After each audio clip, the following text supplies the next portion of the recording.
싶은데. 지금 한 아이가 고통받고 있습니다. 그냥 모른 척 하실 겁니까? 절 도와줄 보조사제는 독일어, 라틴어, 중국어가 필수입니다. 대범한 성격, 그러니까 배짱이는 너무 좋다는 얘기죠. 마지막으로 영적으로 가장 민감한 기질을 타고난 자. 별거 있겠습니까? 그래도 궁금은 하네. 김경호의 영화장실. 안녕하세요. 김경호의 영화장실의 궁형입니다. 오늘 같은 경우에는 저희가 좀 번외로 진행을 하게 되었는데요. 지금 이 자리에는 저 궁형 그리고 송형, 네, 안녕하세요. 송영입니다. 김형, 예, 안녕하세요. 김영입니다. 네, 저희 셋이 모여가지고 번외편을 만들게 되었습니다. 번외편은 예고편을 들으셔서 아시겠지만 검은 사제들에 대해서 할 거고요. 예, 원래 금주는 저희가 녹음이 없는 주인데 일단 검사제들이 또 지금 워낙 화제가 있고 저희가 마침 또 다 같이 봤어요. 그래갖고 한번 이거는 한번 짚고 넘어가야 되지 않을까 싶은 생각이 들어서 아쉽게도 오늘 고구마 형하고 김경호 씨가 부재한 상황에서 저희끼리만 녹음을 좀 하게 됐습니다. 오해가 없으시길 바라는 게 두 분을 일부러 배제하려고 했던 건 아니고요. 어떻게 되다 보니까 이런 식으로 진행이 되긴 하는데, 그럼 간단히 오라고 했는데 안 온 거니까 어쩔 수 없죠. 몸들이 안 좋다고 해서 그럼 간단히 저희가 뭐 이전처럼 모두가 모였을 때처럼 모든 프로세스를 밟아서 하는 건 아니고 번외편이다 보니까 간단히 저희끼리 소개 먼저 하고 들어가도록 하겠습니다.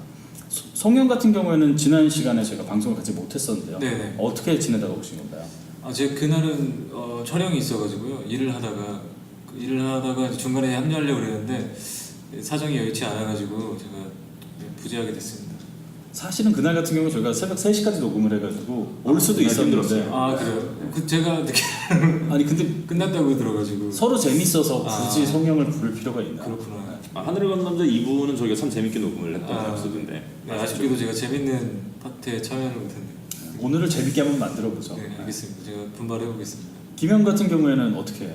저야 뭐 지내는 건 항상 비슷하고 이번 주부터는 조금 더 일이 아마 바빠질 것 같아서 앞으로 녹음이 저희가 하다 보면 5명이 매번 참여를 못할 수도 있겠다는 좀 불안감이 들긴 해요. 근데 어쨌든 나머지 사람들이 모여서 방송을 하면은 뭐 빈 부분도 메꿔주면서 진행할 테니까 계속 청취해 주시면 감사하겠습니다.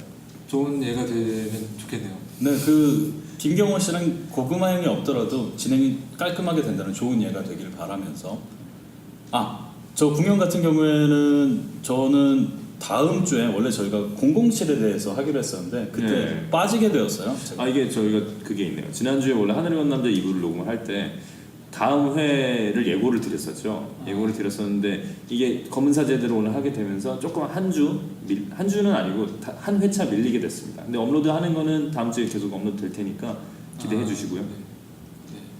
네. 그러면은 일단 저희가 먼저 금주 박스오피스를 간단히 보고 넘어가는 게 재미있을 것 같아요. 네, 이게 재미있는 거는 그게 있었죠. 이게 저희가 업로드 자체는 나중에 하기 때문에 그게 다 확인을 하신 상태에서 듣게 되겠지만 저희가 지난주에 한번 예상을 해봤어요. 검은 사제들과 스파이 브릿지 그리고 더 셰프 뭐 이런 작품들이 새로 개봉을 하는 주였는데 관객이 얼마나 들까를 가상 박스오피스처럼 한번 예상을 해봤었죠. 네, 약간 만취한 상태에서 예상치를 발표를 했었는데 지금 저희가 눈앞에 현재 어저께까지 11월 7일 토요일까지 나온 박스오피스를 가지고 눈으로 보다 보니까 얼마나 저희가 좀 어처구니 없는 수치를 이야기를 했었는지를 알게 되고 요 부분에 대해서 얘기를 해도 재밌을 것 같아요. 지난번에 사실 기억에 남는 거는 검은 사제들과 그리고 스파이 브릿지 두 편에 대해서 저희가 예상치를 발표를 했었는데요. 검은 사제들 굉장히 잘 나가고 있습니다. 지금 얼마나 들어갔죠? 네, 지금 제 눈에 보이는 걸로는 105만 3,226명이네요. 네, 수치에 약할 수는 있어요. 근데 어저께만 해도 벌써 관객 수가 58만 명이 들어옵니다. 단 하루 동안. 토요일 날 58만이 들었으니까 아마 지금 이제 일요일 몇 시간 남지 않았지만 일요일까지 되고 나면은 첫 주말까지 150만은 무난히 네. 달성할 것으로 보이고요. 그래서 지난주에 저희가 되게 낮게 예상을 했었는데 심지어 그나마 제일 높게 부른 게 90만이었어요. 근데 그거를 훨씬 상회하는 수치를 지금 보여주고 있고 그리고 또 스파이 브릿지 같은 경우는 저희가 좀 너무 높게 불렀다가 제일 낮게 부른 게 그래도 30만이었는데 특히 저 같은 경우에는 약간 사심이 껴있기도 했지만 100만까지도 심지어 불러갔었는데 스필버그 요즘 최근 작들 한국에서 최종 스코어가 100만을 찍기도 힘듭니다. 그게 100만을 찍기가 쉽진 않긴 한데 방금 만에 제가 스파이 브릿지를 보고 왔어요. 굉장히 아름답고 따뜻한 영화입니다. 스파이 브릿지는 정말 좋은 작품이라서 이게 어쨌든 미국 역사에 대한 얘기고 최근에 스필버그 감독은 계속 저희가 흔히 옛날에 생각하는 그런 되게 화려한 블록버스터와 오락 영화를 좀 떠나서 좀 더 개인적인 작품들 그리고 특히 미국 역사를 진지하게 다루는 작품들을 계속 찍고 있는데 영화들이 굉장히 좋아요 사실 최근작들도. 그래서 꼭 기회가 되면은 보시기를 좀 권합니다. 네, 특히나 요즘 제 개인적인 걸 수는 있겠지만 제가 요즘 생각하는 거랑 맞물리면서 특히나 스필버그 감독은 신념과 가족에 대한 이야기에 특화가 돼 있잖아요. 요즘 가족을 좀 많이 생각하시는 거예요? 네, 저희 가족 많이 생각하고 있습니다. 사랑해요. 가족분들도 지금 이거 듣고 계신 건가요? 걱정이 됩니다. 그러면은 요번 편 같은 경우에 번외편이다 보니까 저희가 잠시만요. 스파이 브릿지는 지금 실제 수치를 저희가 말씀을 안 드렸는데 토요일 하루 동안 56,000이 들었고 네. 토요일까지 해서 106,000명이 들었습니다. 그래서 아마 일요일까지 하면 첫 주말까지 한 15만 정도일 것 같고 이렇게 되면 사실 최종 스코어가 50만을 넘기기 힘들다라고 봐야죠. 쉽지 않은 거죠. 네. 검은 사제들과 그냥 1대1로 비교를 해놓고 보면 딱 10배 정도 차이가 난다고 보시면 돼요. 검은 사제들은 최종 거의 400만 이상은 무조건 간다라고 보이고 500만까지도 가능하지 않을까 싶네요. 대박의 냄새가 스멀스멀 풍기고 있습니다. 네, 그래서 제가 궁금한 건 지난 시간에 두 분은 어떻게 예측하셨는지. 방금도 살짝 말씀드렸지만 스파이 브릿지는 저는 10배를 더 높게 불렀어요. 100만 불렀었고요. 스파이 브릿지를 100만 부르시고. 네, 그리고 검은 사제들은 뭐 20만 정도 제가 불렀던 걸로 기억을 하고 있습니다. 저는 스파이 브릿지를 30만 불렀고 검은 사제들은 90만 봤습니다. 제가 만약 그 자리에 있었다면 저는 150만 검은 사제들. 지금 그 자리에 없었다고 말을 함부로 하시는 것 같아요. 이거 다음 주 거 예측 좀 한번 해볼까요? 이런 식으로 하자면 계속 안 나오고 뒤에 계속 딴짓을 제가 하고 사실 이제 기대를 되게 많이 했어가지고 되게 솔직히 개인적으로 되게 응원하는 영화입니다. 네. 그럼 그 부분이랑 해가지고 우리 검은 사제들 얘기 그냥 본격적으로 시작을 해볼까요? 다음 주 거 한번 예상해보는 거 어떨까요 이번 기회에? 다음 주 007 스펙터가 다음 주 개봉을 스펙터가 개봉을 하죠. 스펙터는 또 빼빼로데이 11일날 수요일날 개봉을 해요. 그래서 아 역시 연인끼리 보기에 좋은 영화죠. 네. 그런가요? 스펙터가? 연인들이 네. 갈등을 유발할 수 있잖아요. 2시간 반 동안 집어 던지지 않을까. 2시간 반 동안 앉아서 다니엘 크레이그를 보다가 나오는 여자친구의 소감이 어떨지. 다음 주에도 다른 신작들도 많이 개봉을 하긴 하는데 뭐 저희가 그걸 다 예측을 할 수는 없으니까 일단 가장 핫한 신작이라고 할 수 있는 스펙터가 수요일부터니까 5일 동안 아마 스코어가 될 거예요. 평일 3일이 껴있고 그다음 주말 이틀이 껴있는데 5일 동안 스펙터 얼마나 될 걸로 보시나요? 저는 5일 동안 70만? 70만? 네. 궁영은? 저랑 굉장히 비슷한 생각이에요. 저는 60만에서 70만 사이 5일 동안 될 거라고 생각합니다. 토요일까지. 전 100만 봅니다. 토요일까지 100만이요? 아니요 일요일까지. 아 저는 토요일까지라고 생각해요. 왜냐면 저희가 네. 그 방송을 하는 일요일이 되면 사실 토요일까지밖에 안 근데 나와요. 사실 토요일하고 일요일은 거의 수치가 똑같아요. 사실상 토요일하고 일요일은 거의 관객 수가 크게 차이가 없기 때문에 토요일까지의 수치를 보면 일요일까지 얼마나 될지는 충분히 예측이 가능하니까. 저는 단언컨대 100만까지는 안 가고 네. 80만에서 90만 사이에서 끊길 것 같습니다. 저는 일요일까지 70만? 저는 일요일까지 100만을 넘기는 것까지는 제가 모르겠고 어쨌든 100만에 근접한 수치 정도로 생각을 하고 있습니다. 또 이게 또 우리의 어설픈 예측력을 보여줄 기회가 될까봐 걱정이 되네요. 자 그럼 드디어 넘어갈게요. 검은 사제들에 대한 이야기로. 이전 방송에서 약간 팩트 위주로 저희가 정보 전달을 했던 경우가 많은데 검은 사제들 같은 경우에는 김영과 송영 같이 있고 뭐 저 이렇게 셋이 있다 보니까 검은 사제들을 보고 나온 느낌과 서로의 감상 그리고 생각들 위주로 좀 부딪히는 시간이 됐으면 재밌을 것 같네요. 자 검은 사제들 특히 검은 사제들은 아마 송영이 하고 싶은 얘기가 되게 많을 텐데 송영이 엑소시즘 영화를 정말 좋아하잖아요. 네, 제가 정말 어릴 적부터 되게 굉장히 관심 있게 보고 있는 장르이기도 하고요. 어릴 적부터 엑소시즘 장르에 관심이 많은 건 어떤 제가 아무래도 그렇죠? 제 몸에 악령이 있다고 생각이 여겨졌었나 봐요. 그런 착각을 하기도 하고 이제 상상을 하기도 하고 뭔가 그 초현실적인 어떤 자연 현상이나 다른 뭐 외계인들 뭐 이런 것까지도 뭐 관심 있게 많이 생각을 했었던 것 같아요. 그래서 사실 제가 이제 만약에 어릴 적부터 만약에 내가 영화를 만든다면 엑소시즘 영화를 하나 만들어 봤으면 좋겠다. 왜냐면 한국엔 아직까지는 없었으니까 제가 봤을 때까지는 그래서 뭔가 그런 꿈이 좀 있었는데 벌써 이제 다른 분이 하셔가지고 그 꿈은 대신 이뤄주신 걸로 대리만족하고 있습니다. 네, 감독님 화이팅. 이게 이 작품은 좀 독특한 게 저희가 뭐 들으시는 분들도 아시는 분들도 계시겠지만 그러니까 감독으로 보통 입봉을 한다는 표현을 저희가 쓰잖아요. 감독 연출을 맡게 사업 영화 연출을 맡게 되는 경로는 되게 여러 가지가 있지만 이 장재현 감독님이죠. 네. 장재현 감독님 같은 경우는 굉장히 모두가 영화 지망생들이 바라는 어떤 드림 코스 같은 그쵸. 거였어요. 단편을 찍었는데 그 단편이 굉장히 호응이 좋아서 바로 장편 영화의 감독으로 발탁이 되는 케이스인데 이 작품 같은 경우는 작년이었죠. 2014년 미장센 영화제. 그렇죠. 네, 2014년 미장센 영화제에서 상을 받았었나요 그 작품이? 제가 알기로는 상을 어느 부분에서 받았던 것 같은데 아마 절대 악몽 섹션이었을 텐데. 네, 섹션에서 네. 상을 받았다고. 거기서 발표했던 단편 영화가 12번째 보조사제라는 단편 네. 영화가 있잖아요. 그게 워낙 화제가 돼서 그 작품을 장편으로 블로업 시킨 영화죠, 이 작품은. 네. 네, 플롯 자체가 되게 거의 공유한다고 보면 될 것 같은데. 올해 초에 개봉을 했던 헐리우드의 위플래시랑 비슷한 경우가 되는 거죠. 그렇죠. 단편 영화가 바로 장편으로 이제 블로업되는 경우고. 그래서 이거는 그 작품들을 보신 분들이라면 좀 더 재밌게 보실 수도 있을 것 같아요. 그래서 제목이 12번째 보조사제였잖아요. 그래서 이 검사제들 보면은 그거에 대한 숫자를 정확하게 명기는 안 하는데 이미 그 전에 보조사제들이 많이 거쳐갔다는 얘기를 하잖아요. 네, 그게 그러니까 강동원 씨가 연기한 그 보조사제가 사실 12번째라고 보면 될 것 그렇죠. 같아요. 그 사실 이번 영화에서도 제목을 12번째 보조사제로 했어도 크게 무리가 없었을 것 같다는 생각이 들기도 하면서 네. 검은 사제들이라는 제목도 또한 잘 지어진 제목이라고 생각합니다. 저는. 네, 제목 자체가 호킹이 꽤 있는 것 같아요. 네. 특히나 포스터를 보면 이제 꽃중년이라고 일컬어지는 김윤석 씨 나오고 그리고 꽃미남의 대명사인 강동원 씨가 나오고 검은 사제들이 깔리면서 사제복을 입고 있는 모습을 보여주다 보니까 모두가 궁금해할 수밖에 없는 그런 후킹이 되는 영화인 것 같네요. 저희 예상치를 훨씬 웃돌긴 했지만 어쨌든 이거는 꽤 A급 프로덕션이었고 흥행작으로 점쳐졌던 작품이잖아요. 예전부터. 일단 특 A급 배우가 두 분이 붙었고 그리고 배급이 CJ이고 예, 배급인 CJ고 어쨌든 지금 비수기이기도 하고 굉장히 자리 선점도 잘했죠. 근데 다만 한 가지 이제 사람들이 좀 우려를 했던 부분은 엑소시즘? 한국의 엑소시즘 영화라는 것이 되나? 퇴마로 뭐 이런 영화들이 있었지만 금년에 나왔던 영화 퇴마 문역을 뭐 이런 작품도 있었죠. 무속을 다룬 영화들은 한국에도 있잖아요. 어쨌든 귀신 얘기는 동서양 다 있는 거니까. 근데 이거를 사제복을 입은 카톨릭 신부님들이 정말 우리가 엑소시스트라든가 아니면 뭐 엑소시즘 오브 에밀리 로즈 뭐 이런 영화들을 봤던 서구적인 엑소시즘이잖아요. 퇴마 의식을 거행하는 게 이거를 그냥 그대로 한국에 이식하는 게 얼마나 사람들한테 흥미를 끌 수 있을까라는 게 좀 우려 요소였는데 적어도 첫 주 스코어를 봤을 때는 그런 기대치는 전혀 걱정할 요소가 아니었던 것 같아요. 보니까.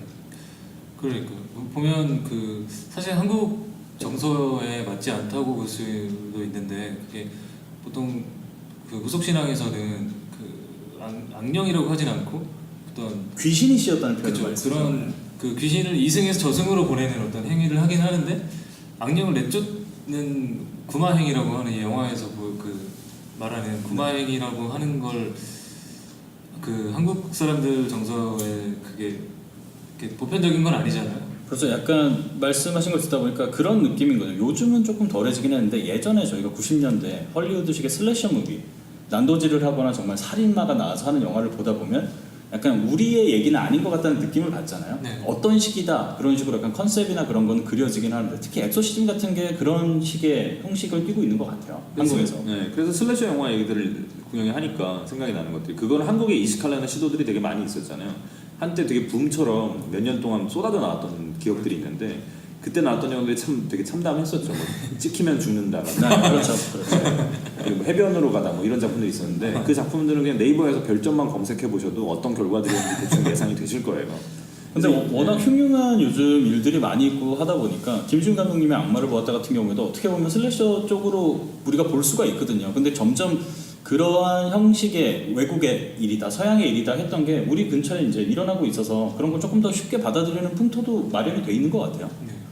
아무튼 서구적인 장르를 한국 장르 영화에서 구현을 했다라는 게 이 작품의 가장 큰 특징인 것 같고 그게 오히려 우려였던 요소들이 흥미로 더 작용을 많이 한 것 같아요 사람들한테는. 그래서 어쨌든 그 면이 가장 재밌는 작품의 어떤 측면이라고 볼 수 있는 것 같아요 검은사제들은. 그리고 또 지금 생각나는 거는 사실 우리가 그냥 제 또래 친구들만 해도 엑소시스트라는 영화를 얘기하면 다들 알아듣잖아요. 네, 그렇죠. 그래서 어떤 영화인지는 다 알잖아요. 그래서 이제 어쨌든 조금의 관심은 있지 않았을까. 네. 한국 사람들도. 근데 그래도 끊임없이 뭔가 한국화, 현지화를 시키기 위한 노력들이 영화 곳곳에 보여요 보면은. 실제로 무당도 나오잖아요. 그렇죠. 전통적인 어떤 무속을 통해서 그걸 구현하려는 부분들도 들어가 있고 그리고 배경 설정이라든가 어떤 캐릭터 같은 것들도 한국적인 요소들을 최대한 많이 반영을 해서 현지화시키려는 노력들이 보였는데 그런 것들이 저한테 좀 재밌었던 것 같아요. 그러면 일단 그냥 간단히 검은 사제들의 뭐 줄거리 정도 이야기를 하고 검은 사제들의 그 영화 내적인 이야기도 좀 본격적으로 해볼까요? 예. 그럼 줄거리 같은 경우에는 그 어렸을 때부터 엑소시즘에 푹 빠져 있는 송영이 간단히 해주죠. 이 영화도 이제 간단히 얘기하면은 굉장히 간단한 얘기인데 이제 그 한 여고생이 있는데 여고생이 그 뺑소니 사고를 당해요. 뺑소니를 당하고 나서 어떤 악령에 시게 되는데 이제 그 악령을 내쫓기 위해서 그 김윤석 씨가 연기한 김신부와 그리고 강동원 씨가 연기한 그 최부재라는 학생이 이제 그 구마 의식을 하는 거죠. 그 여고생의 악령을 쫓기 위해서. 그래서 그 과정을 이제 그리는데 그 과정 사이에 이제 이제 그 처음에 이제 여고생이 뺑소니를 당하는 그 사건의 이제 그 주범들이 그 이탈리아에서 오신 그 카톨릭 사제들이었죠. 사제들이었죠. 네. 사제들이 이제 뺑소니 사고를 내고 그렇게 사고로 이제 세상을 떠나게 되고 그걸 수습하기 위해서 이제 김인석 씨와 이제 강동원 씨가 이제 구마 의식을 하게 되는데 네 이제 그 과정을 그린 이야기고 그 강동원 씨가 연기한 그 최부재 캐릭터의 어떤 어렸을 때 트라우마도 이제 나오기도 하고요. 네, 그 줄거리는 네 그렇습니다. 줄거리는 사실 그게 다죠. 네네. 이게 확실히 단편을 장편으로 만들었다는 느낌이 물씬 풍기는 게 그렇죠. 이게 장점이 될 수 있고 단점이 될 수도 있는 것 같아요. 어떤 관객분들 입장에서는 뭐 이게 다야? 이런 느낌을 받을 수도 있는 영화고 어떤 분들은 되게 짧고 굵은 얘기라서 오히려 더 시원하게 느끼실 분들도 있을 텐데 지금 송영이 얘기한 게 답니다 정말로. 다만 이제 아까 조금 첨언을 하자면 처음에 뺑소니 사고를 냈던 이태리 사제들이 그 사고를 내는 과정에서 그 원인이 그거였죠. 12형상이라고 불리는 악령들이 있는데 그게 한국에서 나타났다. 그래서 그거를 이미 구마의식을 통해서 그 악령을 포획을 했는데 그거를 이제 처리를 해야 되기 때문에 빨리 가야 되는 상황에서 여고생을 치인 거죠. 그래서 그거를 수습을 못하고 그냥 바로 가다가 오히려 다른 사고를 당해서 악령이 다시 거기서 튀어나왔고 그게 하필이면 그 여고생 몸속에 들어갔던 거죠. 네 맞습니다. 굉장히 그냥 스토리 라인은 방금 김영이랑 송영이 얘기했던 대로 되게 단순한 게임 같은. 왜냐하면 갑자기 문제 의식에 처하고 그 문제를 풀기 위해서 둘이 파트너십을 유지를 하고 그래서 문제를 해결하는 그렇게 되게 간단한 거였고 그래서 제 생각에는 그런 얘기들 좀 하고 싶어요. 이제 캐릭터적인 부분인데 특히나 이제 엑소시즘이다 보니까 문제 의식을 이제 해결하는 게 그 박서담 씨가 나왔던 그 여고생 역으로 나왔던 그 친구에서 이제 악령을 몰아내는 식으로 되는데 그 전까지 이제 우당탕탕하는 느낌이 생각보다 저한테 굉장히 덜했어요.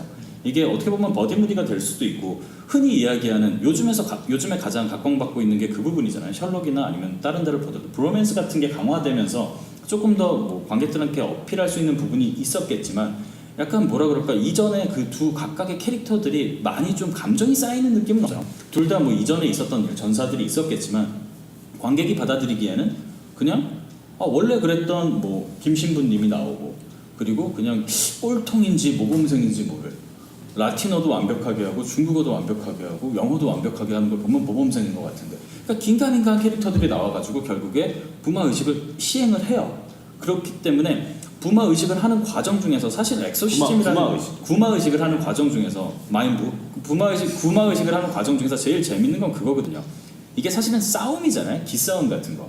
악마가 얘네들을 보면서 얘네의 가장 약한 점을 끄집어내고 거기서 고통받게 하고 고민받게 하면서 그런 본디지 둘 사이의 그런 유대가 깨지면서 악마가 이기느냐 할 때 마지막에 결국 믿음의 힘 또는 다른 여러 가지로 그걸 승화시키는 건데 그런 쾌감이 저는 좀 덜했어요. 그렇죠. 제가 이게 문득 드는 생각은 어쩌면 이게 버디무비를 예로 들면 보통 형사 둘이 네. 그 서로 캐릭터 같지 않는 형사들이 만나서 범죄자를 쫓는데 네. 그 우당탕탕하는 그 과정이 굉장히 스릴 있고 서스펜스가 있는 되게 재밌는 영화들이 있잖아요. 근데 이제 이 영화 같은 경우는 그 장면들이 이제 어떤 넓은 공간에 바깥에 돌아다니면서 하는 게 아니고 한 공간에 그 여고생이 누워 있는 그 침대가 있는 그 방에서 둘이 이제 그 어떤 주고받는 게 있어야 되는데 그 이제 그게 공간적인 한계도 있고 둘이 캐릭터가 전사가 드러나지 않는 한계도 있고 해서 좀 더 재미가 좀 덜하지 않았을까라는 생각이 드네요. 케미가 좀 많이 쌓이지가 않았던 것 같아요. 그래서 저는 뭐 그냥 버디무비 하면 제가 개인적으로 좋아하는 인정사정 볼 것 없다라는 영화도 생각이 나는데 그냥 들었을 때 거기 같은 경우에 보면 박중훈이 연기를 했던 약간 양아치스러운 형사 그리고 장동건이 연기를 한 되게 모범생적인 형사가 둘이 약간 문제를 풀어감에 있어서 서로를 어떻게 보면 신뢰하지도 못하고 약간 문제도 생기지만 결국에는 둘이 서로를 이해하게 되잖아요.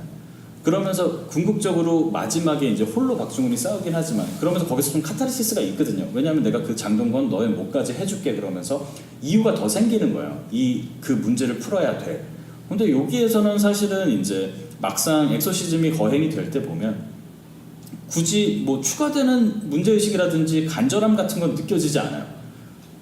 그런 부분에서 봤을 때 약간 초반에 이제 각각 캐릭터를 다루던 게 좀 아쉽지 않았나 싶은데 김영은 어떻게 생각하세요? 뭐 캐릭터 얘기를 지금 시작을 했으니까 그 면에서 얘기를 해보자면 저는 좀 많이 아쉬운 작품이긴 했어요. 총평을 하자면.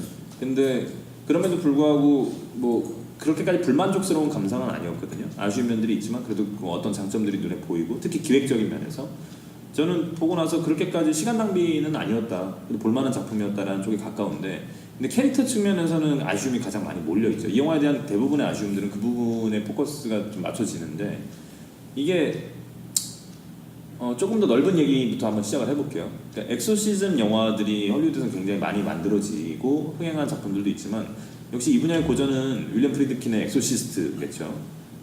근데 그 작품이 너무 잘 만들어지고 너무 완벽한 영화에 가깝기 때문에 사실 엑소시즘 영화들이 더 이상 할 수 있는 게 사실 많이 없어요. 그렇죠. 거의 그 영화 한 편에 정리됐다고. 그렇죠. 그게 거의 그 장르의 알파와 오메가를 다 그렇죠. 뽑아 먹었기 때문에 사실 그렇잖아요. 엑소시즘이라는 게 영화적으로 풀기 위해서 할 수 있는 것들이 많지는 않아요.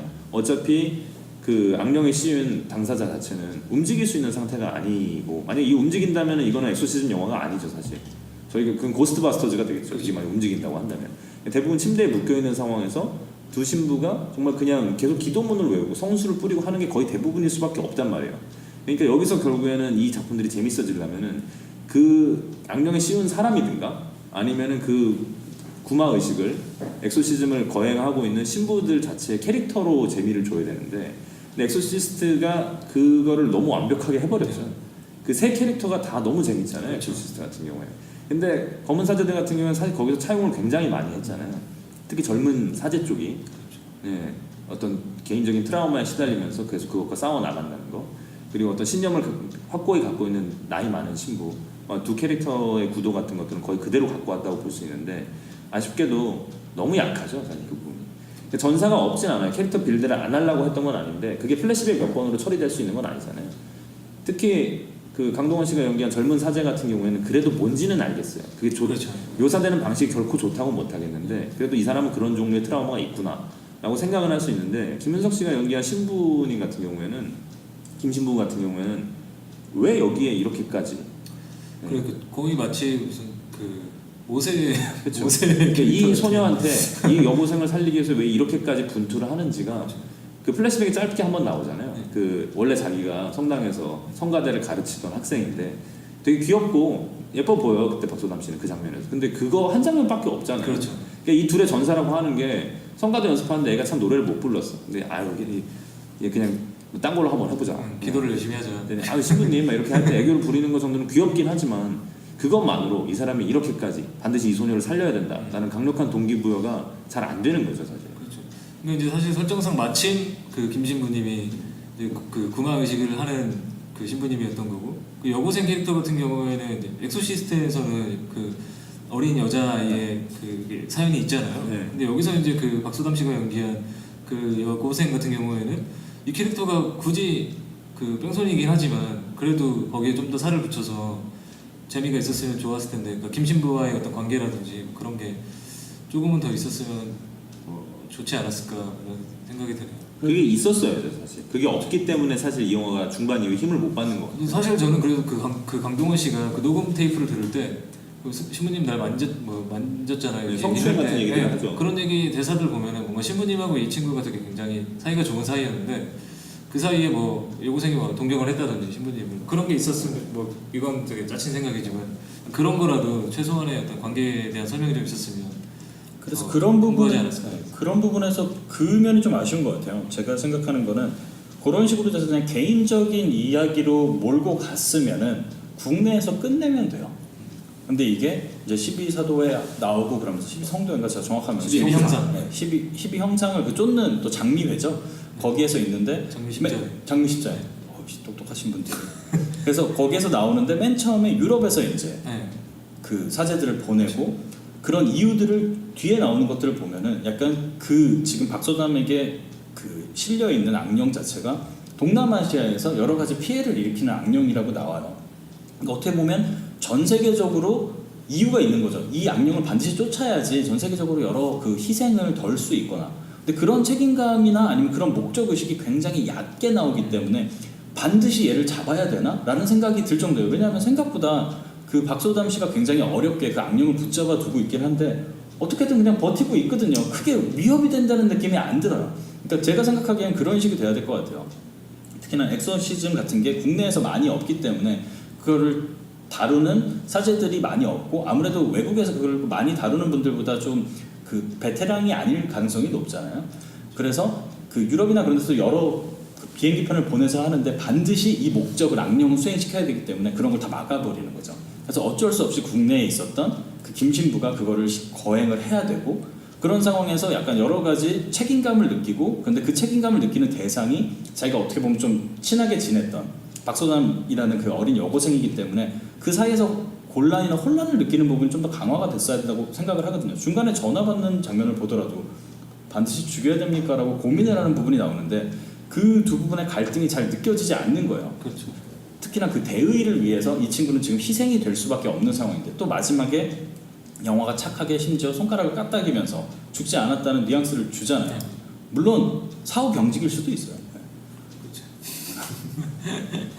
사후 경련이. 사후 경직은 굳는 거고. 그러니까 사후 경직으로 굳으면서 이게 경직의 움직이는 과정이. 거죠. 그게 이제 지금 또 드는 생각은 여고생 캐릭터가 어떤 그 김신부님이든 여고생 캐릭터든 둘 사이에 어떤 윤리적으로나 어떤 그 딜레마가 있었으면 그 종교적 신념에 대한 딜레마가 있었으면 왜냐하면 지금 그 구형이 말씀하신 대로 여고생 캐릭터가 되게 단순해 보였던 건 그 친구는 이미 되게 굉장한 신앙이 있는 친구예요. 그렇죠. 근데 이제 이 친구의 악령이 씌었고 보통은 이제 악령이 씌인다는 거는 내가 어떤 그 종교에 대한 믿음이 불안하고 네, 그렇죠. 그런 상태일 때 이제 그 귀신 찾아온다고 얘기를 하잖아요. 근데 이제 그런 캐릭터가 애초에 아니기 때문에 그래서 이제 그걸 좀 더 김신부님 쪽에서 그 딜레마를 좀 더 실어줬으면 좀 더 풍부하지 않았을까 그런 생각이 지금 잠깐 드네요. 그러니까 아까 저희가 캐릭터라고 얘기는 했지만 어떻게 보면 이건 공통적인 어떤 근본적인 문제점에서 출발한다고 볼 수도 있을 것 같은데 캐릭터를 구축하는 거에 있어서 어려움이 좀 있었던 거는 아마 그 원인 탓이 클 것 같아요. 그러니까 이 작품에서 가장 의아한 부분은 엑소시즘을 다루고 있고 악령이 씌운 사람에 대한 얘기를 하고 있는데 이상할 정도로 어떤 특정 종교와 특정 종교색까지는 아니어도 돼요. 어쨌든 저희가 종교를 다루는 얘기에서 믿음이라는 테마가 되게 중요하죠. 그렇죠. 그 부분이 굉장히 심하게 결여가 돼 있다는 느낌을 받았어요. 이 영화는 한마디로 말하면 엑소시즘의 과정을 그리는 일종의 그냥 스릴러로서 기능을 하고 있지 영화 자체가 어쨌든 그 종교적인 색채가 굉장히 강할 수밖에 없는 소재잖아요. 근데 그것으로부터 어떤 보편적인 소재 그 감정을 못 끌어낸다는 느낌을 계속 받았거든요. 그러니까 장르물로서만 기능을 하고 있지 그 특정 장르가 품고 있는 가장 좋은 기능은 그거잖아요. 결국엔 개인들이 항상 신념이 흔들리고 믿음이 흔들리고 근데 그걸 어떤 방식으로 회복을 하든가 그렇죠. 아니면 그게 더 크게 상처를 입으면서 결국 파멸에 이르르든가 이런 얘기들이 이 소재랑은 가장 잘 붙을 수 있는 주제들이잖아요. 근데 그 부분이 없는데 그 빈자리를 채울 수 있는 다른 것도 찾지는 못했던 것 같은 좀 느낌이 있어요. 그 부분이 확실히 좀 아쉬운 것 같아요. 방금 김영희 말씀하셨던 대로 사실 프로페셔널에 대한 이야기예요 이거는. 네. 그런데 성직자라는 특수성 때문에 거기 여러 가지 재미 요소가 있을 수가 있거든요. 우리가 생각하는 뭐 형사물이라든지 아니면은 여러 가지 심지어 도둑들이 나오는 하이스트물이라든지 그런 거에 있어서의 그러한 프로페셔널들과 성직자의 프로페셔널리즘은 완전히 다르거든요. 이 사람들한테는 확실한 답이 있기 때문에 흔들리지 않는 사람들이라는 재미가 있는데 그 사람들이 흔들릴 때 그래서 영화적인 서스펜스가 나오거나 긴장감이 더 그렇죠. 발휘가 될 수 있는데 그런 부분이 확실히 그려지지 않았던 게 조금 아쉽지 않나 그런 생각이 드네요. 그러니까 그거에 대한 어떤 깊은 탐구가 없다 보니까 캐릭터 구축이 안 되는 거죠. 왜냐면 이분들은 신부이기 때문에 가족이 있는 사람들도 아니잖아요. 이분들의 모든 캐릭터는 그 신앙심이라는 걸로부터 비롯이 되고, 그리고 그 신앙심이라는 건 이 사람들이 세계를 바라보는 방식인 건데, 그거에 대한 깊은 생각이 없다 보니까 이 사람들의 캐릭터를 자꾸 딴 쪽에서 찾으려고 하잖아요. 그렇죠. 어렸을 때 어떤 트라우마, 그리고 뭐 이 악령에 씌운 소녀와의 예전에 있었던 풋풋한 그 훈훈한 관계, 이런 것들인데, 그것만으로는 이게 개인의 어떤 강력한 동인이 되기 사실 힘들거든요. 본인이 그걸로 촉발됐던 어떤 인생관이라는 것들이 드러나야 이게 드라마적으로 힘을 받는 건데, 그렇죠. 그 부분 고리가 너무 약했던 것 같아요. 그게 좀 아쉬운데, 근데 저는 어쩌면 이게 영화를 다 보고 나서 어쩌면 그 부분을 배제하고 일부러 전략적으로 이 장르의 어떤 스펙타클한 부분만을 강조하기 위해서 그거 선택했다고, 뭐 선택과 집중이라고 한다면 그게 뭔가 그렇게 했을 수도 있겠다는 이제 고려를 해봤는데, 근데 이제 그렇게도 이제 서사가 너무 약하고 이제 그 스펙타클이 너무 약하고, 그 뭔가 새로움이 없는 거죠. 엑소시스트 그 옛날 엑소시스트 이상의 어떤 그 이미지는 없잖아요. 그렇죠. 그렇게만 놓고 봤다면 더 아쉬워지는 거죠. 선택이 어쩔 수 없이 거기에 약간 그렇죠. 포커싱을 했다고 볼 수 있는데, 약간 그런 거 같아요. 저희가 영화를 보러 갔는데 로맨스물이에요. 근데 배경이 고조선으로 나오는 거예요. 배경을 고조선으로 했으면 약간 거기서 나오는 재미가 잔재미가 있어야 되잖아요. 그런데 무슨 동굴 안에만 있거나 집안에서만 있어가지고 이게 고조선인지 신라인지 아니면 아니 옷만 한복을 입고 있는 21세기 사람인지 모르는 느낌으로 이렇게 나오게 된다면은 사람들이 기대를 했던 거를 충족을 못 시켜주거나 아니면은 비틀 수 있는 여러 장치들을 가지고 있으면서 사용을 안 했다고 생각을 하는데, 그런 면에 있어서 만약에 연출이나 기획적인 부분에서 그 스펙터클을 거기에다 맞췄다, 약간 그런 프로페셔널 사제로서 성직자의 그런 약간 특수성들을 버리고 했다면 그거는 조금 오판이지 않았나 그런 생각이 저는 들고요. 만약에 그런 식으로 정말 선택을 했던 거라면. 저도 송영 얘기를 들으니까 이제 생각은 나는 거, 그런 판단을 했다면은 저는 그걸로도 재밌는 영화가 나올 수 있다고 생각을 해요. 정말로 그것만으로도. 물론 정말로 좋은 작품이 나올 수 있느냐라고 한다면 저는 그거에 좀 퀘스천이 있어요. 이건 소재의 특성상 그 얘기를 안 다루면 얘기가 깊어질 수가 없기 때문에. 근데 정말로 엑소시즘 그 구마 의식 자체의 스펙터클을 보여주고자 했으면 뭔가 그거에 대한 비주얼적인 고민이 좀 더 있었으면 좋았을 텐데, 생각보다 그 구마 의식이 길지 않잖아요. 영화 전체에서 차지하는 분량이 얼마나 돼요? 40, 50분? 한 30분 남짓이었던 것 같아요. 후반부는 또 다른 장소로 이동을 하게 되고 전반부는 전혀 다른 얘기잖아요. 그러다 보니까 그 부분에 있어서 뭔가 특히나 또 여기는 한국이니까 무속이 나올 때는 전 좀 기대를 했었거든요. 다른 무당이 와서 굿을 하고 있잖아요. 그분들이 구마의식 하기 전에. 그럼 이런 것들이 뭔가 요소가 현지화된 요소들이랑 결합을 하면서 여기서만 할 수 있는 어떤 엑소시즘의 특징? 근데 그 악령도 한국에 온 악령이니까 원래는 한국 소속은 아니지만 뭔가 그런 한국적인 것들을 자극하든가, 사람들이 갖고 있는 그 전 국민적으로 갖고 있는 보편적인 정서라는 게 있잖아요. 한국적인 정서들을 좀 더 자극을 하면서 이게 진짜 악마처럼 느껴지든가, 뭐 이런 것들이 있었으면 좋겠는데, 그냥 누가 봐도 유럽에서 온 악마 느낌이고, 이분들이 하는 것도 그냥 우리가 엑소시즘 영화들에서 다 봤던 흔한 성수, 십자가 긋고 뭐 그냥 이런 거잖아요. 기도문 외우고. 거기서 어떤 더 개성 있는 재미를 찾아내지 못한 것 같아요. 그래서. 그러면은 그런 부분 말고, 그러면 약간 영화를 약간 초반부터 한번 짚으면서 어떤 것들이 있었는지 에피소드별로 얘기를 해볼까요? 전체를 영화를 처음부터 끝까지 다 그렇게 하기는 쉽지가 않겠지만 몇몇 기억나는 장면들이 있거든요. 네, 뭐 주요 사건들 위주로 한번 보면, 초반에 제일 처음에 시작하는 거는 처음에 그 사건으로 시작을 하면서 아까 송영이 얘기 압축해준 것처럼 어떻게 이 악령이 소녀의 몸에 깃들게 되었는가에 대한 사건 프롤로그로 시작을 하고, 그 다음에 이제 본격적으로 구마 의식을 하는데, 거기서 그 여고생이 자살 시도로 이제 표현이 되지만 자살 시도는 아니고 정확히는 악령이 이제 몸에서 뛰쳐나가려고 그 몸을 죽여야만 나갈 수가 있잖아요. 그러다 보니까 그 몸을 죽이기 위해서 병원 창문에서 뛰어내려서 큰 사고를 당하죠. 그래서 뇌사 상태로 있는 상태에서 6개월 후라고 건너뛰잖아요. 그래서 그동안에 수많은 보조사제들이 이 김신부와 함께 하다가 결국엔 진절머리를 치고 나갔고, 그래서 이제 12번째, 영화 속에서는 숫자는 안 나오지만 단편을 기반으로 얘기하자면 12번째로 발탁이 됐던 보조사제가 이제 강동원 캐릭터인 거죠. 그러니까 보통 일반적인 영화의 흐름을 보자면 본격적인 얘기가 시작되는 부분이 거기잖아요. 강동원 캐릭터가 들어오면서부터. 그러면 이제 새로운 캐릭터가 소개가 되고, 이 캐릭터가 또 한 명의 주인공이기 때문에 이 사람이 어떤 사람인지를 보여주는 게 되게 재밌을 수 있잖아요. 근데 거기서 예고편에서 나온 거 이상의 뭐는 없더라고요. 그래서 아까 공영이 얘기했던 것처럼 이 친구가 어떤 사람인지 잘 모르겠어요. 모범생인 건지 아니면은 그 카톨릭 대학에서 소문난 꼴통인 건지. 소문난 꼴통이라고 말은 하는데 할 건 다 하잖아요. 못 하는 게 없어요 보면. 그래서 그런 부분이 저는 되게 아쉬웠거든요. 처음에 이제 꼴통처럼 묘사가 되는 걸 보면서 아 이걸로 인한 어떤 위기 상황과 그다음에 오히려 얘만이 할 수 있는 어떤 그런 해결책들, 일반적인 모범생들은 할 수 없었던 것들을 얘가 생각을 해내면서 이거를 사건을 해결해 나가겠구나. 뭐 이런 식의 두 가지 중에 하나로 보통 기대를 하잖아요. 그렇죠. 근데 둘 중에 어느 쪽으로도 안 가더라고요. 그러면 뭐하러 굳이 이런 캐릭터를 설정을 했나? 라는 생각이 그렇죠. 들고. 그게 어쩌면 사족처럼 보였던 게 이제 마지막에 그 강동원 씨가 연기한 그 최부재 역할이 최부재가 이제 한번 실패하고 나서 구마의식을 하던 중에 그 실패하고 나서 뛰쳐나갔다가 다시 돌아오잖아요. 돌아와서 이제 그 뭔가 이제 결심했어 나는 이걸 해낼 거야라고 하는 그 동기가 그 앞에 보여줬던 트라우마나 전사와 엮이지 않는 어떤 캐릭터의 그 정보가 엮이지 않는 거죠. 네. 그래서 뭔가 새로운 시도를 한다든지 뭐 그런 게 없었던 거 같아요. 그러니까 제가 생각하기에는 그 부분이 아쉬웠던 것 같아요. 그래서 그 강동원이 최부재가 그 성직자의 삶을 살기로 했던 거는 어린 시절에 있었던 트라우마 때문인 거잖아요. 그러니까 내 여동생이 그 큰 개에 물려 죽었는데 그렇게 되면은 영혼이 하늘나라로 갈 수 없고 정처 없이 약간 현실계를 떠돌아야 되기 때문에 그거를 도와주기 위해서 그 성직자의 길을 걸으면서 카톨릭 대학에 간 건데 그렇게 그게 트라우마로 남고 계속해서 머릿속에 있다면 열심히 해야죠. 모범생이 돼야 된다고 생각을 해요.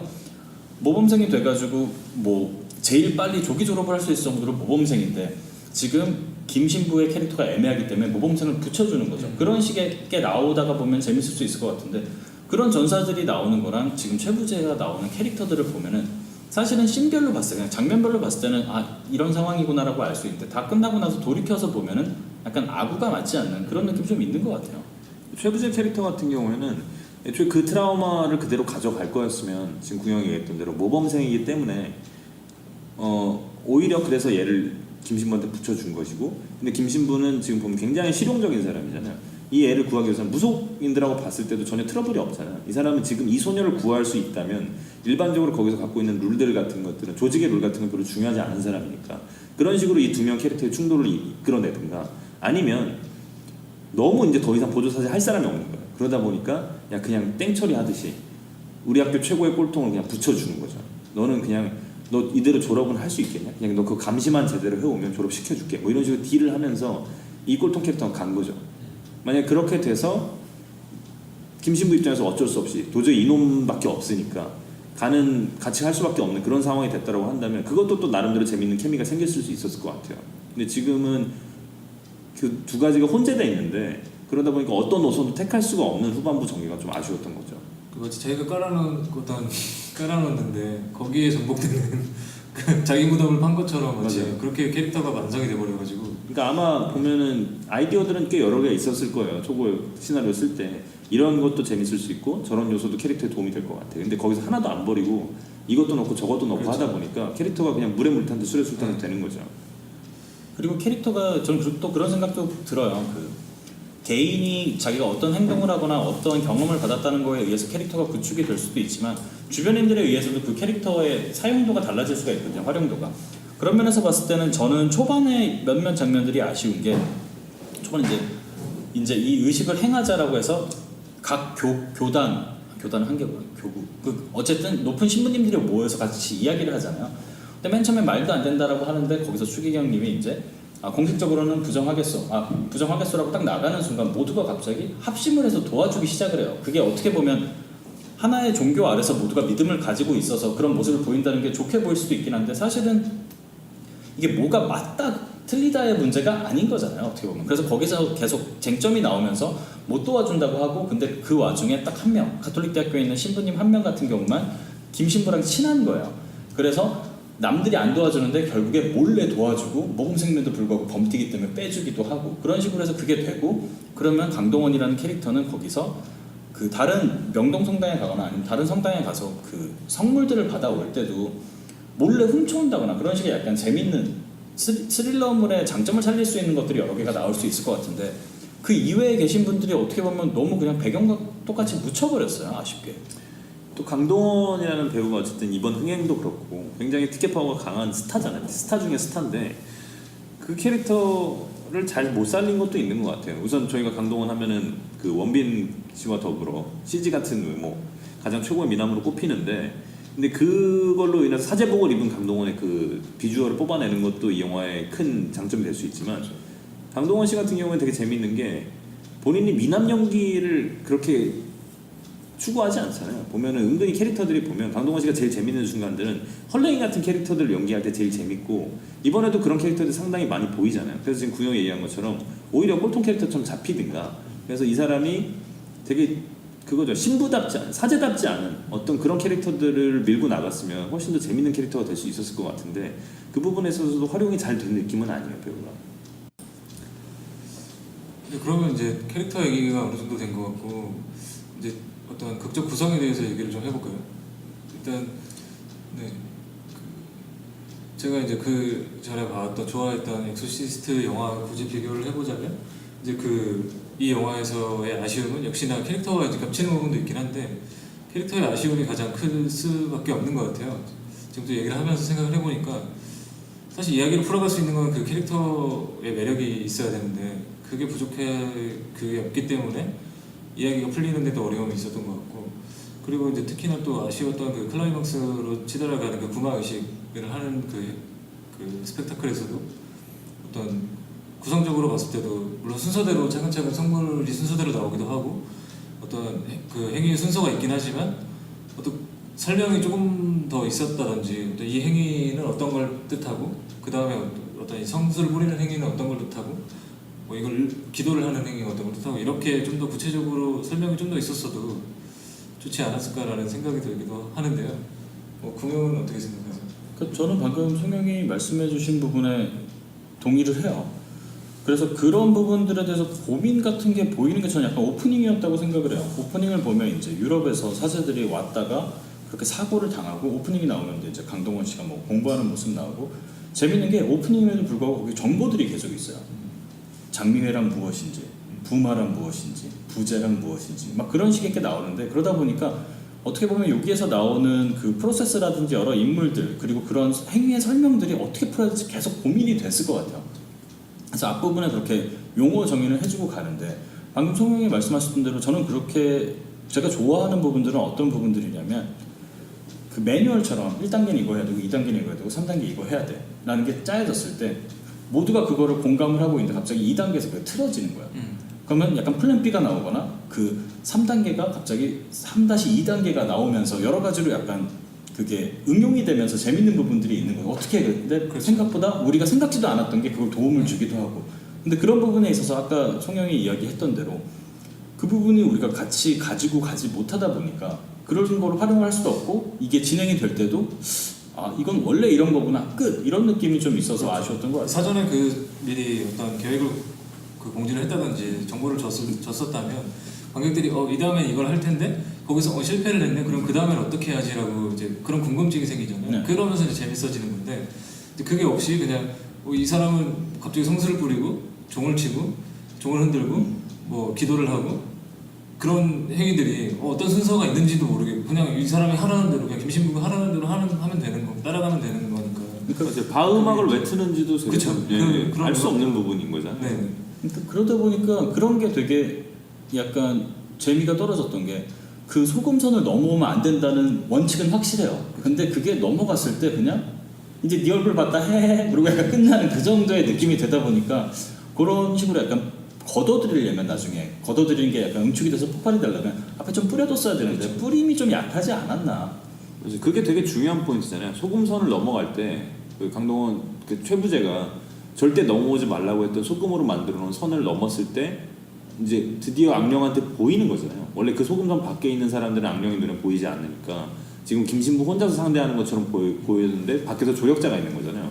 이 팀플레이가 되게 중요한 부분이잖아요. 근데 그게 이 결계가 깨지면서 그냥 둘 다 위험에 노출되었다라는 부분이 극적으로 봤을 때 정말로 중요한 티핑 포인트인데, 그게 잘 보이질 않죠.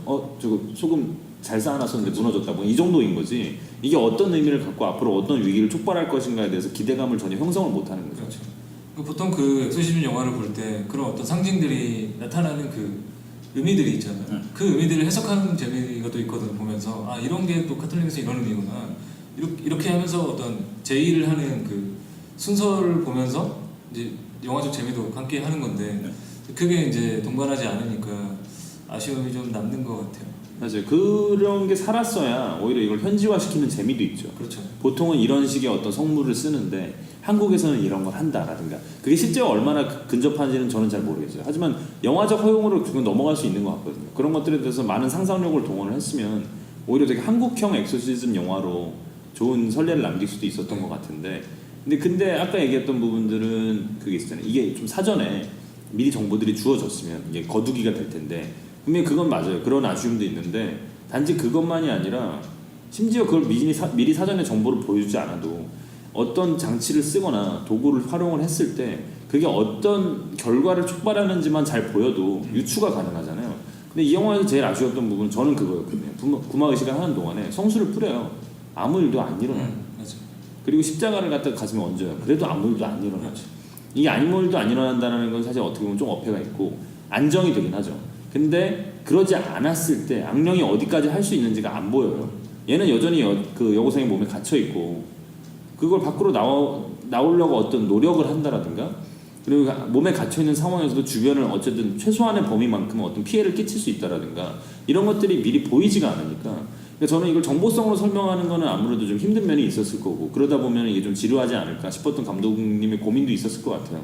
근데 그럼 그걸 안 하더라도 적어도 그런 장치를 썼을 때 뭔가 리액션이 있어야 되잖아요. 액션과 리액션이 지금 이게 되게 없거든요. 보면은 엑소시스트 다시 이 영화를 계속 얘기하게 되는 게 그 작품이 정말 뛰어난 거는 어떻게 보면 게임 스테이지 구성처럼 돼 있잖아요.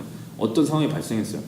리건이었죠. 악령이 씌운 그 소녀가 이 소녀가 엄청난 짓들을 하잖아요. 그래서 정말로 보기에도 정말 힘들고 역겨운 어떤 그렇죠. 상황들이 계속 제시가 되고 그런데 신부가 성수를 뿌렸더니 떠올랐던 몸이 다시 가라앉는다 라든가 아니면 돌아갔던 몸이 다시 돌아온다라든가 이런 것들이 있어야 뭔가 지금 상황이 그래프가 뭐 이렇게 치달았다가 다시 그게 내려가고 다시 또 올라갔다가 어떤 걸 썼더니 다시 내려가고 이런 어떤 흐름이 생기는데 템포가 되게 없어요. 지금 보면 구마의식이. 그렇죠. 사실은 그렇게 돼야지 약간 그런 느낌이 있는 거죠. 이제 저희가 553 영화를 볼 때 기대하지 않는 부분이 약간 탄창이라는 개념 같은 게 있잖아요. 그러니까 권총을 쏠 때도 5발인 권총이 있는 거예요. 그런데 문제가 생기면 쏠 수 있는데 이게 쏘면 쏠수록 줄어들잖아요. 아까 뭐 김영이 얘기했던 것처럼 성수 부분만 해도 성수는 무한정 가지고 올 수는 없어요. 그래서 펌프질을 하는 게 아니니까. 그래서 문제가 생길 때마다 뿌리는데 가능하면 이걸 적게 뿌려야 되는 거지. 그래서 이걸 최소화해야 되는데 이게 다 달았을 때 이제 어떻게 하냐. 성스러운 물이 어떤 식으로 또 활용이 돼야 되냐. 막 그런 얘기가 있으면 확실히 조금 더 영화적인 장르적인 재미가 있었을 것 같다는 생각이 드네요. 그래서 이를테면 제가 지금 갑자기 생각나는 거는 그 여성의 분비물을 몸에 뿌리고 그렇죠. 시작하잖아요. 근데 그 분비물을 뿌리고 나서 이 여고생이 어떤 반응이 있었으면 되게 재밌었겠다는 생각이 드는 거예요. 그건 되게 새로웠거든요, 저한테.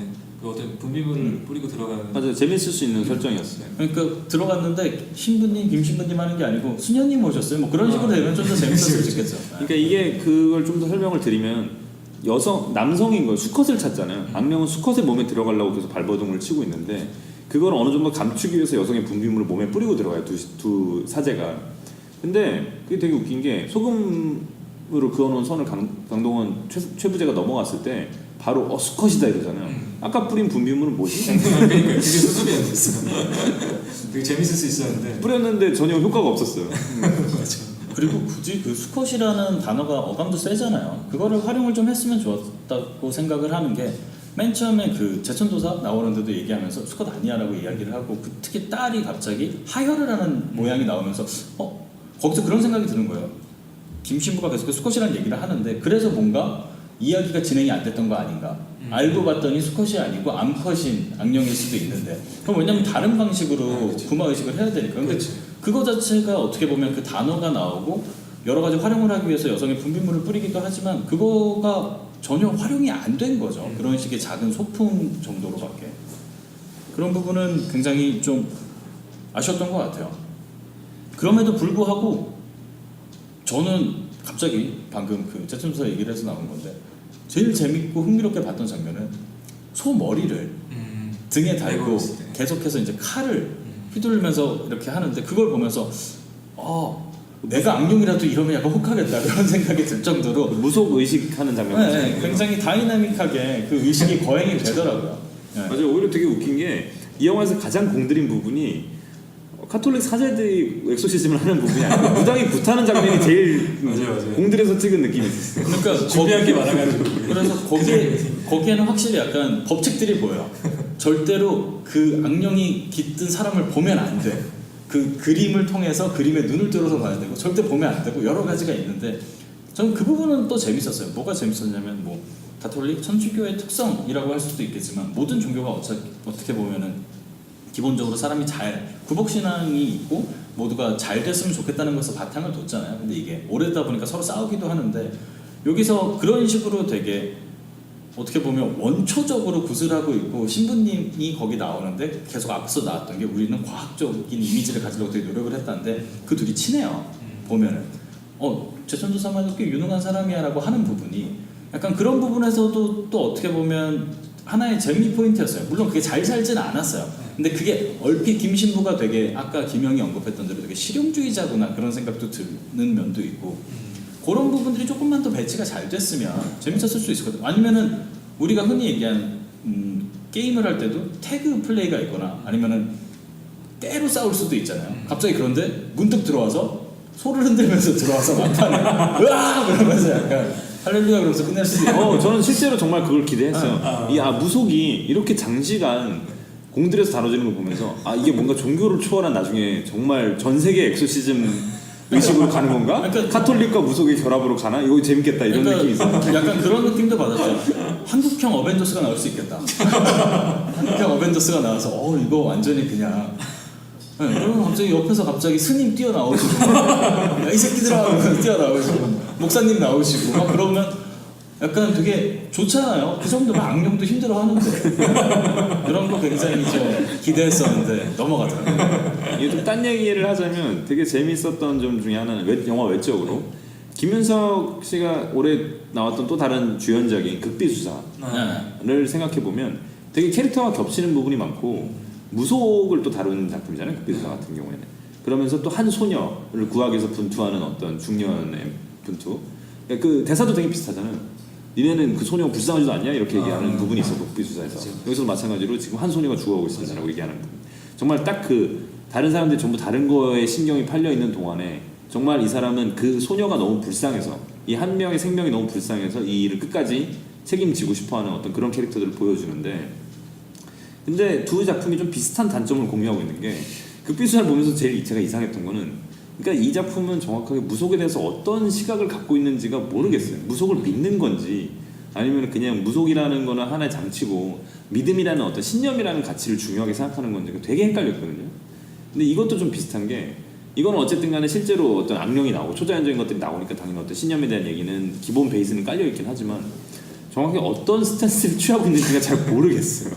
근데 그나마 저는 그게 어느 정도 이분이 만드신 분들이 어떤 무속신앙에 대해서 가볍게 보지 않았다고 생각이 들었던 거는 그 하혈을 하는 장면이라든지 어쨌든 그게 상호작용이 있었던 거잖아요. 그 악령과 그 무속인과 그렇죠.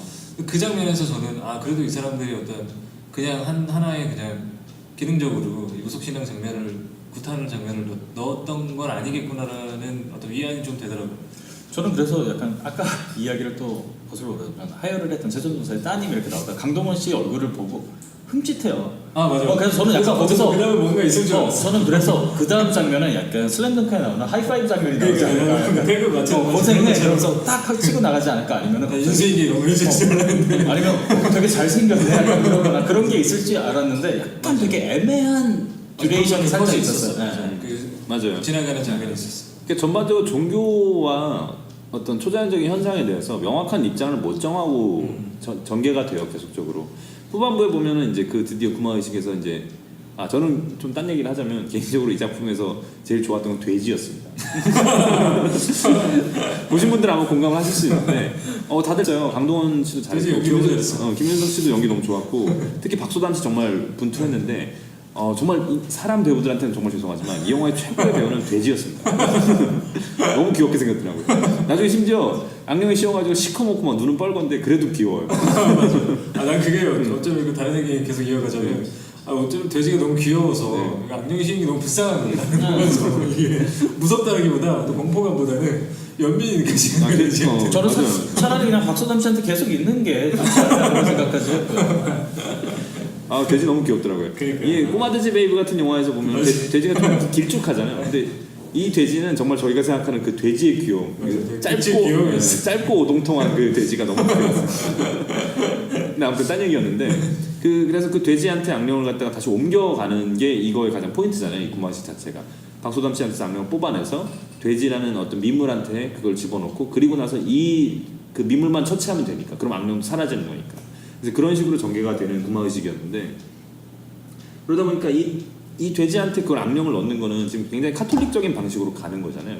거기서 추구하는 엑소시즘 방식으로 가는데 그러면 이제 아까 했던 얘기랑 연결시켜서 생각해보면 앞에서 했던 굿은 무엇인가.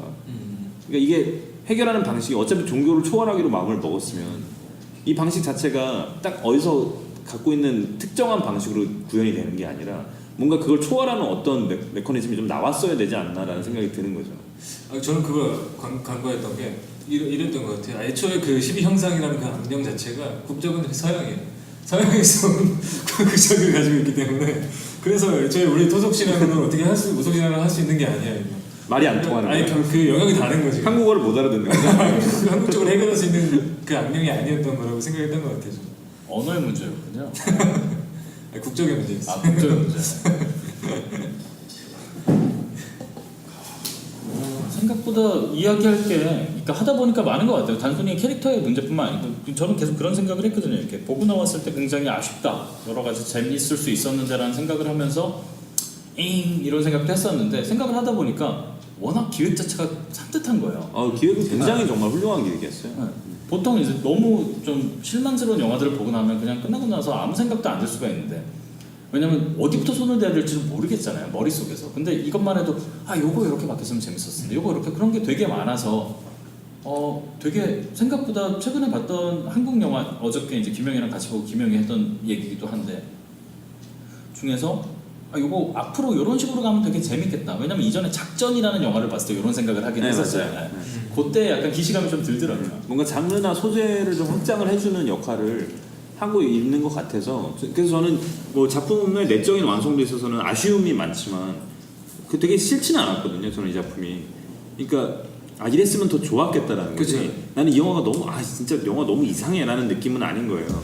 그래서 기획적인 면도 분명히 영화의 한 요소니까 이 영화는 굉장히 장점이 많은 작품이라고 생각이 되고 그리고 저희가 흔히 한국 영화들에서 느끼는 어떤 클리셰들 같은 것들이 별로 보이지 않는 것도 굉장히 신선한 면이었어요. 이야기 전개도 굉장히 정광석화처럼 빠르고 하룻밤 동안 벌어지는 일이잖아요. 주요 사건들. 그 전에 전사들은 그 프롤로그부터 오프닝에 이르는 부분까지는 시간이 좀 흘러가긴 하지만 굉장히 단촐한 얘기를 힘있게 끌고 나가려는 어떤 그 의도와 전체적인 기획은 굉장히 좋았던 것 같아요.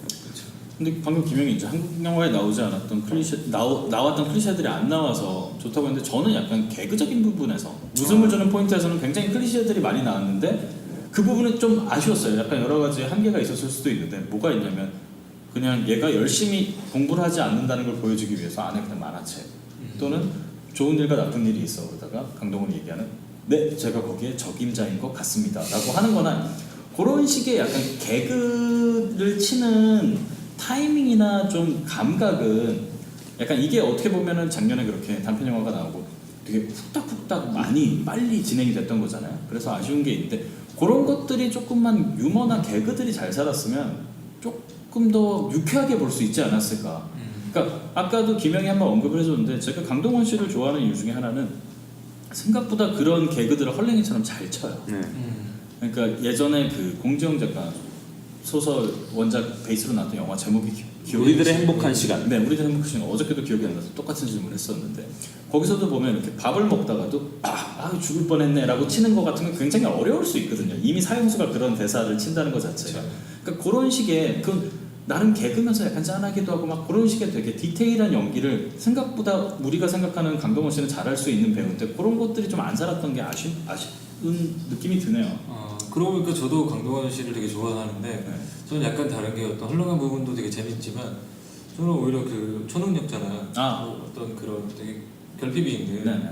결핍이 있는 능력자 있잖아요. 그런 어떤 그 재주를 가진 소년 이미지를 가지고 있기 때문에 전 그 이미지를 되게 좋아하거든요. 마스크가 굉장히 어린 소년의 느낌이죠. 그렇죠. 강동원 씨의 마스크를 가장 잘 표현했다고 생각하는 워딩 중에 하나는 저는 그런 표현을 봤어요. 육식 조류 같습니다. 아, 네. 그렇죠. 네. 약간 뭔가 사람의 느낌은 아니고 동물인데 좀 새 같은 느낌이 좀 있는 것 같아요. 아니, 약간 깃털 많이 달린 백악기 시대에 있었던 조류 같은 느낌이었어요. 근데 거기서 중요한 건 육식인 거죠. 되게 좀 매서운 느낌이 있잖아요, 눈빛 그쵸. 자체가. 근데 그렇기 때문에 힘을 뺐을 때 더 재미있는 대비가 생기는 거잖아요. 그렇죠. 네. 그래서 그런 부분들이 굉장히 좀 좋게 보고 있습니다. 네. 그리고 뭐 어쨌든 또 가장 메인이라고 할 수 있는 김윤석 배우 같은 경우에 역시 좋은 배우라는 생각이 들더라고요. 저도 보고 나서 딱 느꼈던 거는 굉장히 치기 어려운 대사들이 많이 있음에도 불구하고 꾸역꾸역 소화를 해내시면서 그걸 하는 모습, 물론 그 상황 때문에 되게 애매하게 보였던 장면들이 좀 있어요. 강동원 씨 뛰쳐나갔다가 돌아와서 둘이 이야기할 때 하하하 사람의 아들이여 유혹받지 말자다. 이 새끼 성경 구절 그래 가자 약간 이런 느낌이라서 좀 애매하긴 한데 그 이외의 부분은 고민을 되게 많이 한 것 같다는 느낌이 들었어요. 굉장히 톤을 잡기가 어려운 그쵸. 캐릭터고 대사들이 되게 많았는데 역시 훌륭한 배우라는 생각이 들더라고요. 사실 겹쳤던 영화 중에 그 전우치라는 영화에서 네. 화담 역할을 했어요. 네. 강동원 씨가 전우치를 하고 네. 거기서 약간 화담 캐릭터랑 약간 겹치는 게 좀 있을 법 네, 맞아요. 했던 것 같아요. 맞아요. 그 두 분 연기 톤이 있어서 톤이 두 분이 있어서. 같이 나오기도 하고 여러모로 전우치를 연상시키는 부분들이 좀 있어요. 보다 보면 맞아요. 도술이 그냥 엑소시즘으로 변한 거기도 하고. 근데 방금 전에 얘기했던 그 사람의 아들이요라고 얘기하는 그 부분, 강동원 씨가 결국엔 구마 의식을 견디지 못하고 뛰쳐나갔다가 본인의 트라우마를 극복하고 돌아와서 다시 그 소녀의 집으로 올라가는 그 장면이 결국엔 극적인 가장 극적인 순간이잖아요, 영화 안에서. 그 장면 같은 경우에 대사들이 정말 좀 아쉽죠. 여기서 이렇게 너무 문어체 대사들이 물론 실제로 인용구긴 하지만 아무리 그렇다고 해도 이렇게 문어체 대사들이 계속 나오는 거를 보면서 이 장면 정말 힘들다라고 생각은 했는데, 근데 저는 그럼에도 불구하고 조금 응원을 해주고 싶은 건 대사를 다루거나 캐릭터를 다루는 데 있어서는 아직까지는 좀 저는 아쉬움이 많아요, 이 작품에서. 근데 그 장면이 들어가야 될 타이밍과 그리고 그 장면을 구현하는 방식이, 시각적으로 구현하는 방식은 저는 괜찮았다고 생각하거든요. 저는 골목길에 있는 그 낡은 집이라는 설정도 되게 좋았어요. 맞아요. 명동 한가운데 있는 낡은 골목에 네. 있는 집이잖아요. 그 대비도 되게 재밌는 요소 중에 하나였던 것 그렇죠. 같아요. 그 우리 포스터에서 보이는 그 네. 공간이잖아요. 네. 그늘진 그 어두운 공간인데 그 공간 설정이 굉장히 재밌었던 게 네. 명동 그 한복판에 있는 그 낡은 건물이라서 그 골목에 제가 예전에 이제 개인적으로 거기 촬영을 해본 적도 있었거든요. 그 골목길에서 명동 골목길에서 거기가 되게 재밌어요. 보면 한 몇 발자국만 나가면 굉장히 번화한 네. 상점가들이 나오고 그 안에 들어가면 굉장히 흔히진 어떤 식당 뒷골목 같은 그런 골목인데 그 골목 이미지를 굉장히 잘 포착했고 잘 촬영을 해냈다고 생각이 들더라고요. 그리고 의미도 여러 가지로 해석이 가능하죠, 사실 보면. 그 김신부 대사로도 나오잖아요. 네가 이걸 한다고 해도 아무도 모를 거고 평생 동안 넌 그것 때문에 고생할 거고 이런 대사들이 나오는데 그런 대비가 되게 큰 거잖아요. 저쪽은 바로 몇 발자국만 나가면 번화가고 사람들이 사는 세계인데 이 바로 그 몇 발자국 떨어지지 않은 이 어두운 곳에서 그런 일들이 진행되고 있는 거잖아요. 어떻게 보면 그 동남아시아, 동북아까지 아시아의 엄청난 명운을 좌우할 수 있는 사건이 지금 여기서 벌어지고 있는데, 근데 그게 되게 공간적인 대비가 되게 재밌는 거죠. 사람들은 아무것도 모르고 그냥 지나가고 있고 데이트하고 있는데 그쵸. 바로 그 같은 시간에 여기서는 그런 일이 벌어지고 있다라는 것들을 시각적으로 보여주는 장치는 되게 재밌었던 것 같아요. 네. 게다가 명동 성당이 또 물론 그게 보여지긴 영화에서도 나오긴 하지만 바로 옆인 거잖아요. 명동 성당 바로 옆인 거라서 성당하고 엮어서 좀 공간을 좀 더 보여줬으면 재밌지 않았을까라는 생각이 좀 들기도 하더라고요. 맞아요. 명동성당을 못 떠올릴 수도 있을 것 같아요. 어떤 사람들 보다가 그 연결이 잘 안 되니까 막상 구마의식이 시작된 다음에 명동성당에 대한 언급은 전혀 없잖아요. 그렇죠. 그래서 이게 극적인 구성면에서는 저는 그래도 되게 잘 짜여졌다고 생각을 해요. 디테일들이 좀 아쉽긴 하지만 어쨌든 절대 지루하지는 않았거든요. 저 같은 경우에는 보면서 계속 이 장면이 이랬으면 좋았을 텐데 저 장면이 저랬으면 좋았을 텐데 라는 아쉬움은 계속 있었지만 지루하지 않았던 거는 구성의 힘이 큰 것 같아요. 일단 사건이 굉장히 명료하고 그리고 군더더기 없이 계속 진행은 돼요. 빨리빨리 흐름이 잡히고 약간 저희가 스펙터클에 대해서 아쉬움을 토로하긴 했지만 구마의식 자체도 보는 재미가 없진 않거든요. 일단 여러 가지 오브젝트들이 나오고 그리고 굉장히 그게 늘어지는 부분이 없잖아요. 바로바로 공방이 이어지니까. 근데 그 흐름을 좀 더 잘 잡았으면 어땠을까 하는 아쉬움은 좀 있긴 한데. 사실 저 같은 경우에는 그 벌레 때나 예. 쥐때 같은 경우에 좀 물론 그 흔히 이제 뭐그 성경에도 나오긴 하지만 그게 좀 더 그거 말고 다른 어떤 우리가 흔히 생각할 수 있는 그 악령의 어떤 행동 말고 보여지는 그 말고 저주 말고 다른 장면들이 좀 더 있었으면 재밌었겠다는 생각이 좀 들더라고요. 그래서 저는 후반부에 심지어 구마읒이 끝나고 나서 아 영화 끝나나라고 생각을 했는데 거기서 장소를 이동하면서 또 한 번의 클라이막스를 주는 것도 좋은 아이디어였던 것 같거든요. 근데 다만 거기까지였던 게 좀 아쉽죠. 그래서 장소를 좀 더 넓은 데로 이동을 하면서 마지막 클라이막스를 향해 달려가는데 그 부분이 생각보다 너무 싱거워요. 사실. 맞아요. 그러니까 악마가 할 수 있는 능력 자체가 그 리밋이 어딘지 모르겠는데 하는 걸 보면 굉장히 국소적인 힘밖에 발휘를 못하잖아요. 그러니까 뭐 그게 만약에 조금 더 거대한데 빙의를 하게 된다면 거대한 힘을 쓸 수 있는 것도 아니고 약간 그렇다가 보니까 마지막에 특히 강동원 씨가 물에 빠지기 위해서 애쓰는 장면을 보면 이 새끼야 빨리 던져 아니면 네가 뛰어내리던지라는 생각이 들었던 것 같아요. 차라리 그냥 이거 뭐 그냥 제 생각인데 어떤 그 돼지한테 옮기고 나서 그 다음에 벌어지는 어떤 악령의 행위들이 시간 제한이 있었으면 어떤 이 다음에 이 시간을 넘기면 얘는 돼지에서 이제 뭔가 다 이루게 된다.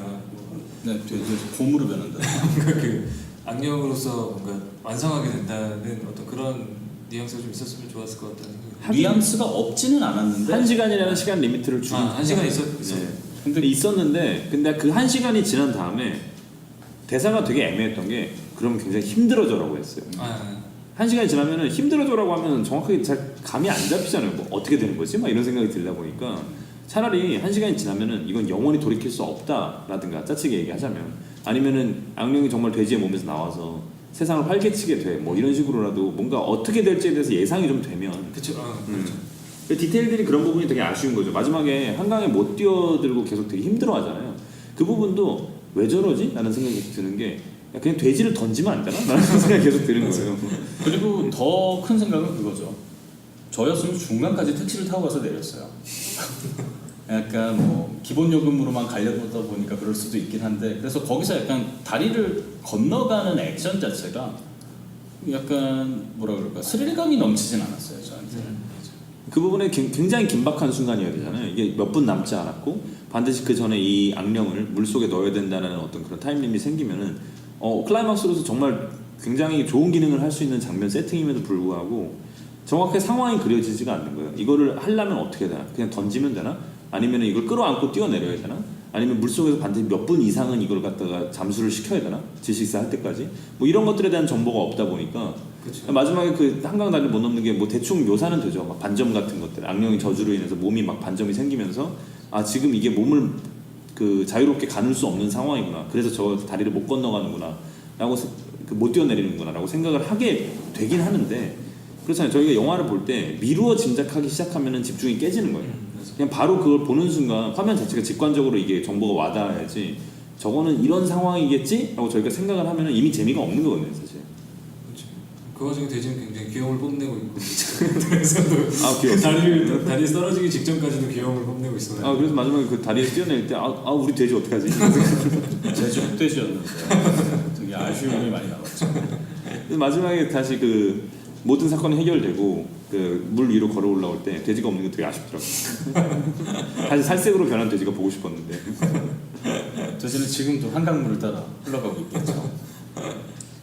그럼 뭐 저희 번외편이다 보니까 네. 슬 마무리를 할까요? 네, 하고 싶은 얘기는 대충 했던 것 같아요. 뭐 이런 방식이 꼭 좋다고는 할 수는 없지만 약간 그냥 각자가 생각했던 거 네. 그냥 뭐 한 문장 정도로 표현을 한 식으로 해가지고 가보죠. 그래서 앞으로도 뭐 이런 일들이 이런 회차가 종종 있을 수 있을 것 같아요.